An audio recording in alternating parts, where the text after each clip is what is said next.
Em nome do Pai, do Filho e do Espírito Santo. Amém. Como os nossos leitores estarão, sem dúvida, ansiosos por saber tudo quanto se conhece a respeito da nossa Santa, vamos citar-lhes uma das 3 revelações. Aqui foi feita diretamente à Madre Maria Luísa, Superiora Geral da Congregação das Dores de Maria, que morreu em odor de santidade no ano de 1875. Minha querida irmã, disse-lhe a santa, eu era filha do rei de um pequeno estado grego. Minha mãe também era de sangue real. Como não tinham descendência, meus pais ofereciam constantemente sacrifícios e preces aos seus falsos deuses para alcançarem a graça de um filho. Estava nesse tempo com a nossa família um doutor romano chamado Públio, agora santo da corte celeste, apesar de não ter sido mártir. Impressionado com a cegueira espiritual dos seus soberanos e comovido com a mágoa que eles manifestavam, foi inspirado pelo Espírito Santo a falar-lhes da nossa fé e afirmar-lhes que as suas orações seriam ouvidas se eles abraçassem a religião cristã. O seu eloquente fervor penetrou o coração de meus pais e, ao mesmo tempo, o espírito de ambos foi iluminado pela graça divina. Depois de madura deliberação, receberam finalmente o santo sacramento do batismo.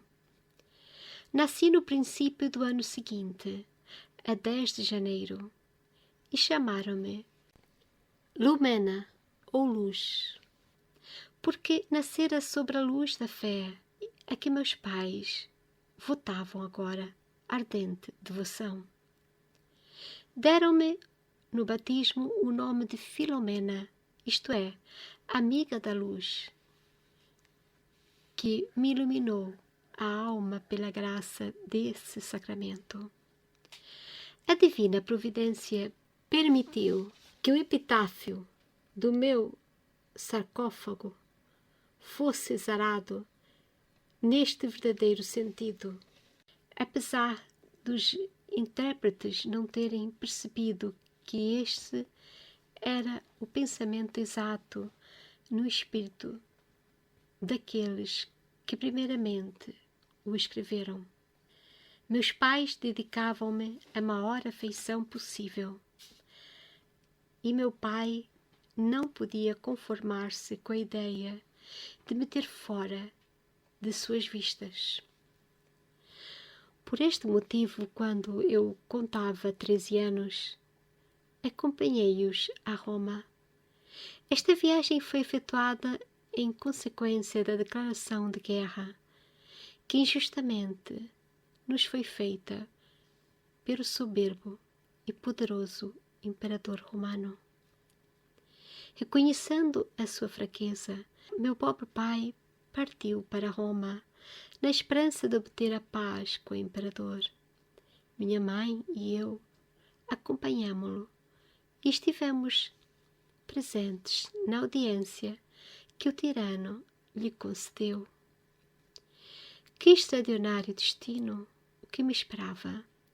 Enquanto meu pai calorosamente advogava a sua causa, tentando defender-se, o imperador, lançando-me furtivos olhares cintilantes, respondeu: não te assustes mais, podes estar absolutamente descansado, que não há motivo para ansiedade. Em vez de te atacar, porei as forças do império ao teu dispor, com a condição de que me darás em casamento a mão da tua encantadora filha Filomena. Meus pais concordaram plenamente com a proposta e, ao regressarmos à nossa pousada, tentaram convencer-me de que eu, na verdade, me deveria considerar felicíssima como imperatriz de Roma.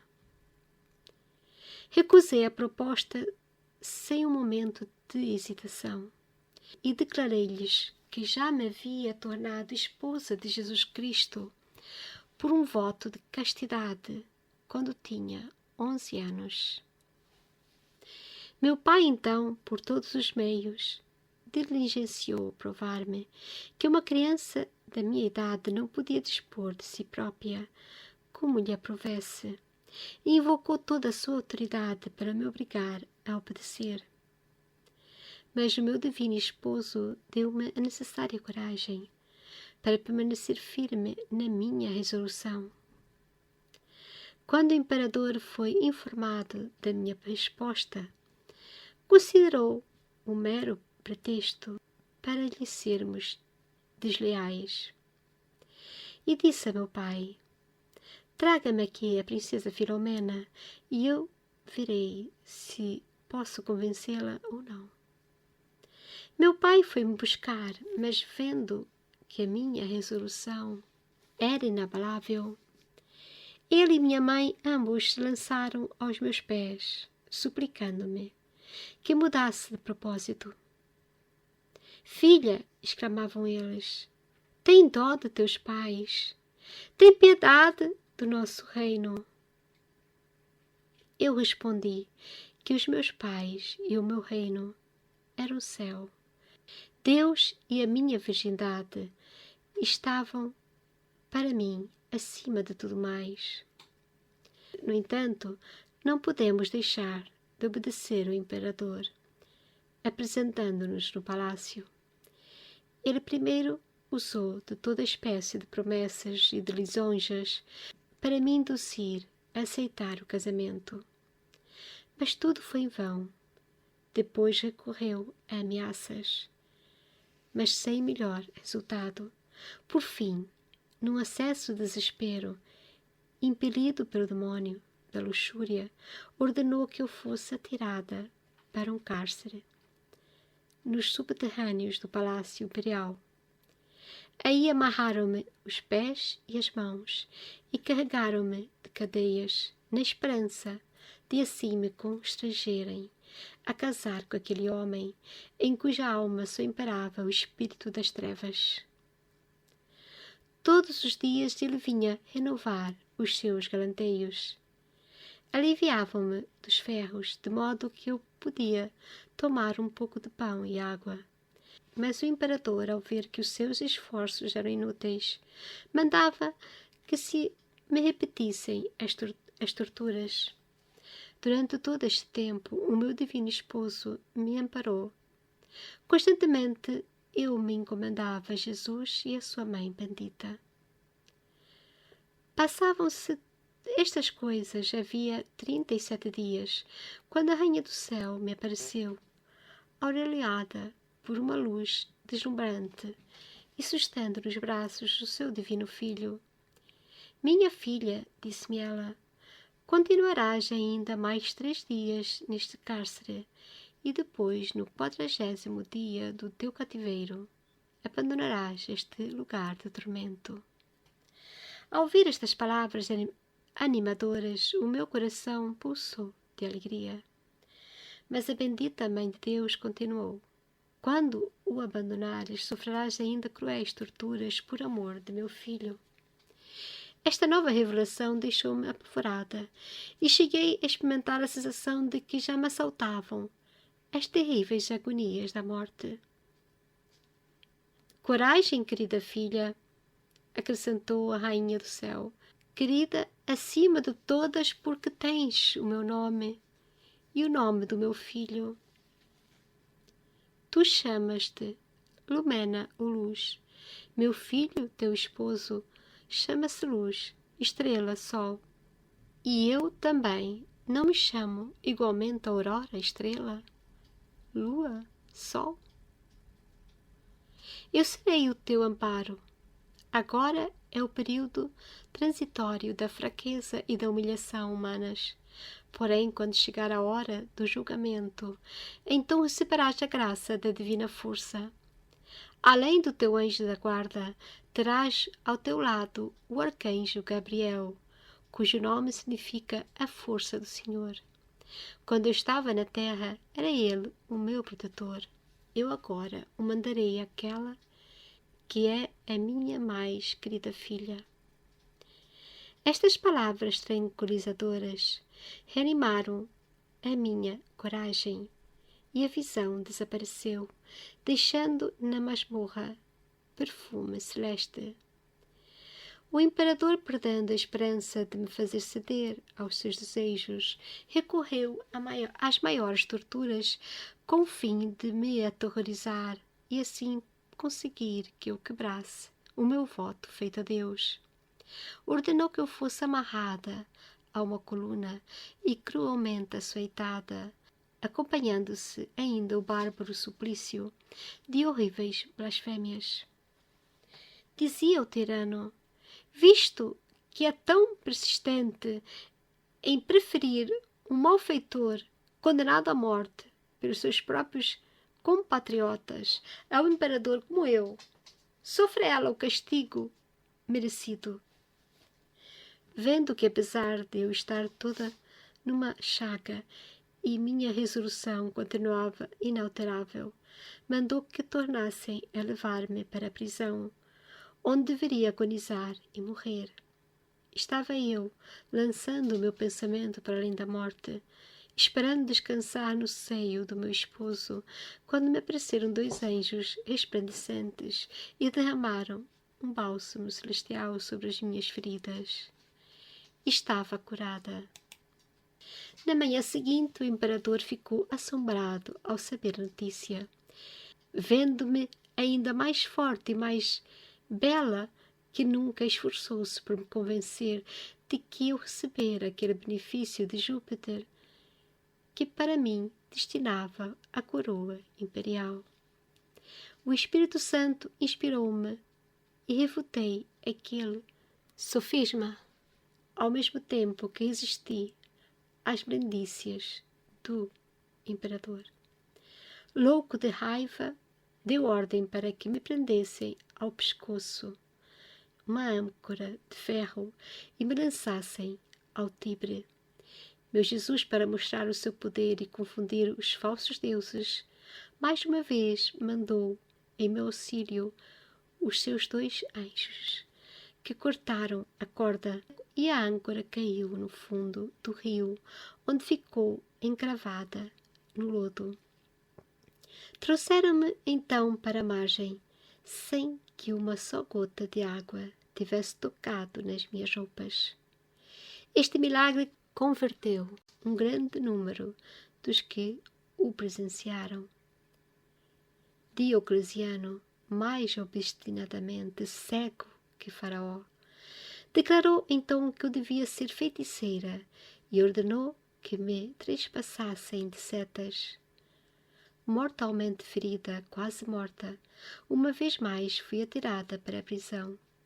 Em vez da morte, que muito naturalmente devia ter vindo, o Altíssimo fez-me dormir um sono reparador, depois do qual acordei ainda mais bela do que era. Ao ter notícia deste novo milagre, o imperador ficou de tal maneira enfurecido que ordenou a repetição da tortura até que a morte sobreviesse, enfim. Mas as setas recusaram-se a partir dos arcos. Diocleciano insistia em que semelhante facto era determinado por um poder mágico e, na esperança de que esse encantamento se aniquilasse diante do fogo, deu ordem para que as setas fossem aquecidas numa fornalha até ficarem rubras. Mas este expediente foi de nulo efeito. O meu divino esposo livrou-me deste tormento, voltando as setas contra os besteiros, 6 dos quais foram mortos. Este último milagre deu lugar a outras conversões, e o povo começou a manifestar grave descontentamento e a mostrar reverência pela nossa bendita fé. Receando mais sérias consequências, o tirano ordenou então que eu fosse decapitada. A minha alma gloriosa e triunfante ascendeu ao céu, onde recebi a coroa da virgindade que mereci por tão grande número de vitórias. Foi às 3 horas da tarde de 10 de agosto, numa sexta-feira. Eis aqui as razões porque Nosso Senhor quis que o meu corpo fosse reconduzido para Mugnamo em 10 de agosto, e porque ele operou tantos milagres nessa ocasião.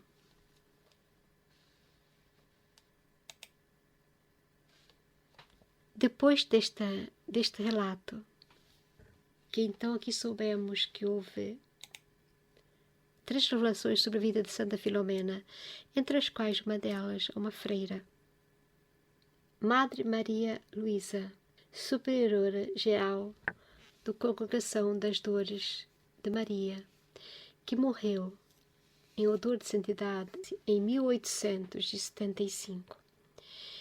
Mas pelo relato que a própria santa diz de si mesma, se percebe aqui algo logo muito sobrenatural que nos chama a atenção, porque hoje em dia parece que o mundo material é que comanda tudo. O mundo inteiro quer que as pessoas persigam apenas os bens corporais e bens materiais. Tudo em volta do mundo segue o poder, segue as autoridades do mundo. No tempo também de Filomena, era mais ou menos assim. O imperador romano se achava dono de tudo. Ele achava que todos deviam obedecer a ele. Mas esta jovem, com apenas 13 anos, não quis as honras de ser imperatriz de Roma. Quem agora neste mundo em que as pessoas perseguem as bodas, as autoridades, perseguem as riquezas, será que hoje se encontraria alguém que dissesse que não queria ser rainha, que não queria ser mulher de uma pessoa importante, de um presidente, de um rei, de um governador? Esta menina, que aos 11 anos disse: eu sou de Cristo e a ti te entrego a minha virgindade. Esta menina se propôs a não querer casar com o imperador e rejeitar todas as honras que daí adviessem. Ela quis mostrar que não era o imperador com os seus desejos, porque este imperador, ele achava que tudo estava na sua mão. No fundo, ele queria mais uma coisa para ter no seu harém. De certeza que ele tinha várias mulheres. Por isso, ele, quando viu Filomena, queria ter mais uma dessas coisas, porque para ele talvez as mulheres não eram mais que coisas. Ele disse que ia ser imperatriz, e como Filomena era também nobre, usou disso para dizer que a ela seriam dadas muitas regalias, porque ela provinha de um país com quem Roma estava em guerra e por isso ela podia usufruir da paz com seu povo se casasse com ele. Mas o rei não teve esse desejo realizado. E como uma pessoa que não sabe compreender, não sabe o que é o amor a Cristo e não sabe verdadeiramente amar, porque uma pessoa quando ama, sacrifica-se, prefere ver a outra feliz do que fazê-la sofrer. Por isso esse imperador não gostava de Filomena. Tanto é que não gostava dela que, quando ela disse-lhe que não, ele ficou como que emburrado e usou da sua força de imperador para fazê-la aceitar ser sua esposa. E fez com que ela fosse martirizada de muitas maneiras, como aqui se relatou. Mas quando houve aquelas últimas, que foram aqueles últimos 3 dias em que Filomena se recompôs miraculosamente, este rei podia ter visto que estava diante de algo que lhe escapava à sua autoridade. Porque toda autoridade vem do céu, até mesmo a autoridade terrena, os imperadores, os governantes, todos esses devem sua autoridade a Deus. E por isso nós aprendemos nessa história de que o imperador pode mandar na sua gente de forma materialmente, mas no espírito, na alma, ele não consegue mandar. Se as pessoas que ele diz que ele manda não se subjugarem, as leis de um país não subjugam quem não se deixa subjugar espiritualmente. Hoje em dia parece que as pessoas se conformaram com o poder instalado, mesmo sendo este poder corrupto, iníquo, mau, injusto. As pessoas conformaram-se com o mal menor, como dizem alguns. Ó meu Jesus, fazei com que nós aprendamos com Santa Filomena. Este mundo passa. A coroa que Filomena queria não era a coroa de um país, era a coroa do céu. Santa Filomena não ambicionava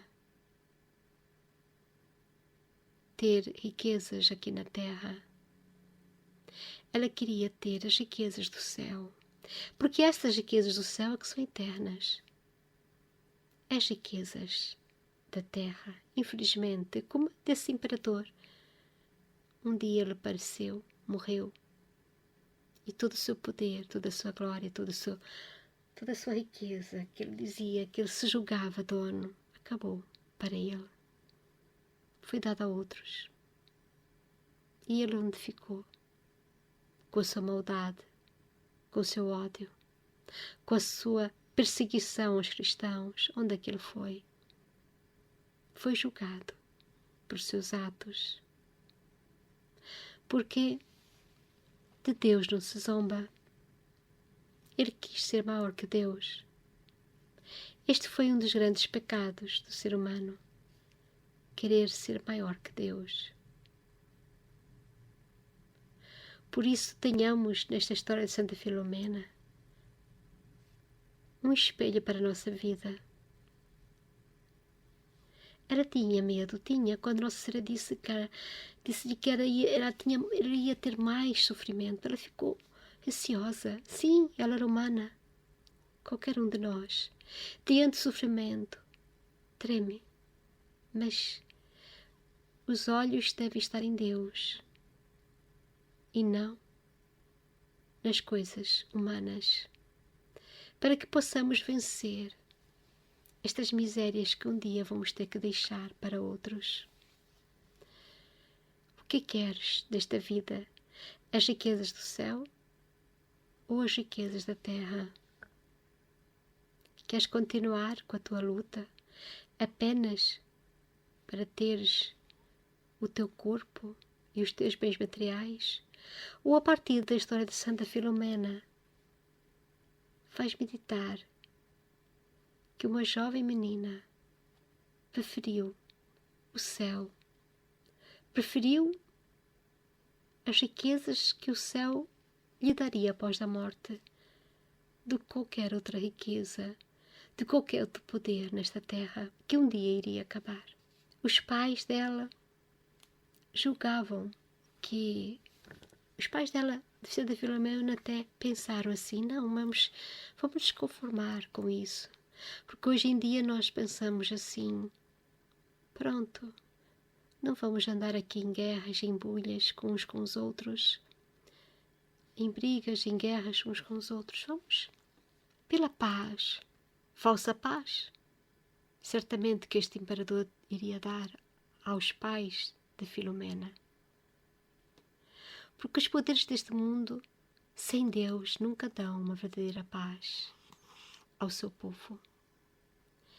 Quando não há Deus a guiar os soberanos deste mundo, a verdadeira justiça e a verdadeira paz não acontecem. Por isso essa história nos abre para o que é o poder de Deus, que fez curar as feridas por 2 vezes a Santa Filomena, para mostrar ao rei que é Deus que manda na vida e na morte, e que não adianta o poder do mundo, porque isso um dia irá acabar. Mais cedo ou mais tarde, todos irão perder as suas glórias, os seus troféus, o seu dinheiro, as suas riquezas.